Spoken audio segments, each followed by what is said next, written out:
Is it just me, or does there seem to be some kind of a curse on crowdfunded projects as a whole?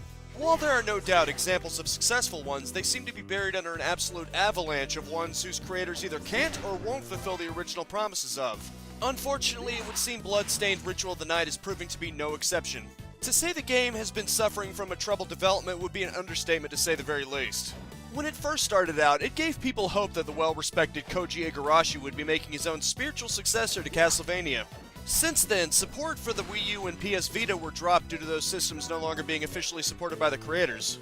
This in itself wouldn't seem like a major deal and was followed by promises of a Switch port, but people who own those systems would understandably feel slighted. Making matters worse is that support for Linux and Mac were dropped due to middleware and online features.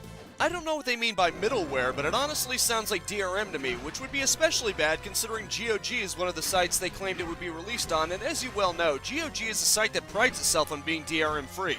As for online functionality, it would seem a little strange that would prevent Linux and Mac support, given a good amount of games that can cross-platform between the PC and consoles, let alone between other computer operating systems.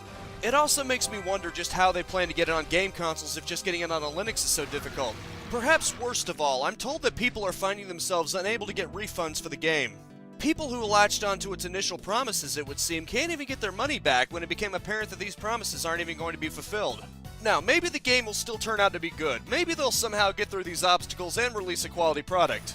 I honestly don't know, but I know it's not looking good and only serves as a reminder that you should be very skeptical before giving into crowdfunded projects like this. Mighty No. 9 and others really show that even people involved in commercial products we all know and love can still produce a bad product. Hell, there are full-on gaming companies who can't even deliver a game that's worthy of its franchise. EA, Bethesda, Activision, and a whole host of others stand as proof of that. It may seem tempting to help out a project, but buyer beware. You never know when the creator's promises that tempted you into buying in are just going to mysteriously disappear, either due to incompetence or intentional deception.